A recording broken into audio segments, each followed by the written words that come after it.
Jesus Christ. So anyways, I was gonna come up here with a tomato snack over my head. Tell you guys save yourself the trouble, but I don't know where the fucking produce section is. You guys hear me? Yeah! Alright, thanks Matt. So I see a lot of women over here kind of looking like, where have I seen this guy before? Specifically in here, like, right? Yes, I was in the fall 2003, spring 2004 Abercrombie and Fitch magazine. And no, I will not apologize or reimburse you for all the wet panties that I caused.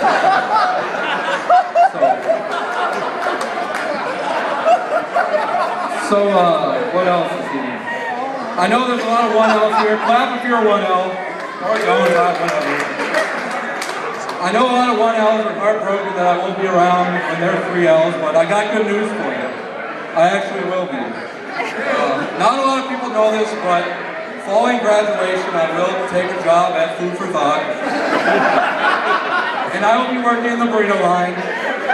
But the reason I always say, I'm only going to be there for a semester, and the reason I say that is because somewhere around October and November I'm going to get fired, and for definitely nacho cheese. My dad told me to, I was talking to my dad the other day, and he told him, hey, I think I'm going to do some stand-up at the UST Talent Show. And he said, well, Jesus Christ, Luke. Besides that, he said, well, I hope you break a leg. And I'm like, well, usually that's a sign for good luck, but the fact of the matter is, one time in high school I was playing basketball and he told me break an ankle, and I went out and broke an ankle, and he's the only one in the whole fucking gym that was clapping. No, but seriously, I am going to get a portrait up in UST. If you guys know what I'm talking about, a painting, where, like, all the elderly people in the whole fucking world, they got themselves there, and one guy's like, the other guy, the lady's just content. She's just content for being there. But, the thing is there's two extremes. There's the old guy that's just kind of, and then there's the lady who's smiling. And the funny thing is about it is, the old guy looks like he's been in a few Viagra commercials. And now I realize why the old lady's smiling the whole time. And the funny thing is that she looks like the lady from the Life Alert commercials. And now, I took it and I can't get up. And then there's the best one, though, is probably, it's probably the one with the guy who's sitting there in his recliner or whatever, and his wife is bringing him some cookies. And it's like, that's probably the furthest thing from a sexist picture that you could ever have in your life. But, this is what my portrait's going to look like. I'm going to be sitting in a recliner, probably 350 pounds. I'm going to kind of like one leg like this. And I'm going to be playing, video game, Xbox 360 specifically, sorry. And then my fiance Holly is in the house tonight. Let's get a round of applause for Holly. I wasn't serious. She's going to be walking in with like 2 bags of Arby's. I haven't decided what it's going to say. It's either going to say, Luke, you are my muse, or Luke, I'm leaving you. I don't know which one. Let's see, and I'll be wearing my University of St. Thomas Intramural basketball championship shirt. Because that's actually the reason I'm going to sell book rights to it. So that's the hell of quite a turbulent season. I got in a car accident the other day, and this is a true story. I'm not making this up. I was driving on Hennepin going to the undergrad campus to get my allergy shot, because I'm a piece of shit and I have to get my allergy shot every other week. I'm driving there, and there's this elderly lady in front of me, and she fakes like she's gonna stop or go. I don't know what the fuck she's doing. I have absolutely no idea, but anyways, she stopped and put a signal on late. I hit the back of the car. Theoretically, it was my fault, but she's fucking 80 years old. So anyway, the moral of the story is, we pull over, she gets out of the car, she says, what the hell is wrong with you? And this, I made up a lot of shit in my life, but this is a true story. She said, what the hell is wrong with you? And I said, lady, I don't think you understand. People have been fucking asking that question for about 23 years of my life. Like, you gotta come better than that. And she's like, well, what do you think you're gonna do about that? What are you gonna do right now? I said, well, I'm gonna call the police. I mean, that seemed like the logical next step in the situation. And she literally said, oh shit.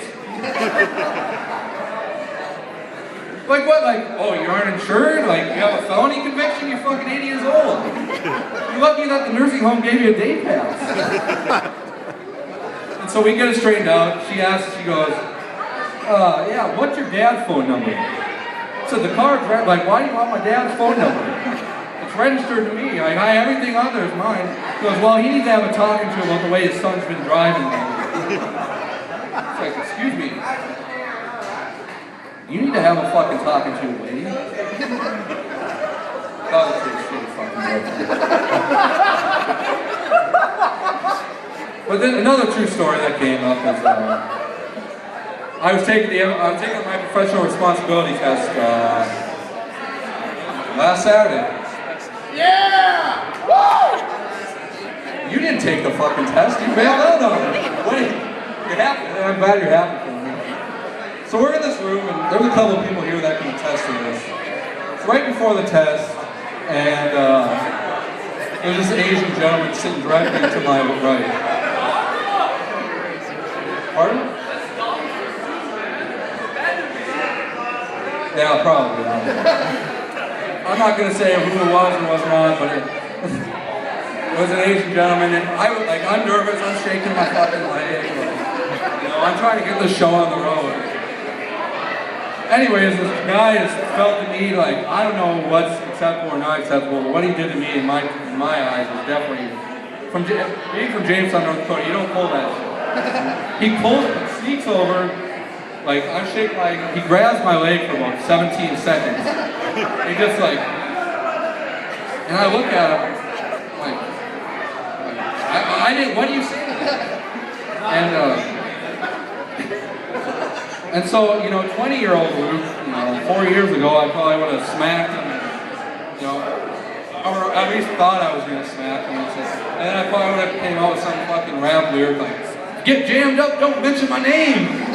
But I just sat there and took it like a bitch. But I was angry for about 2 hours. I was just sitting there like, the whole time I write my test, I'm thinking about shit that I'm going to say to the guy. Like, oh yeah, this is going to, like, I'm not going to, there was some stuff that doesn't need to be said that was running through my mind.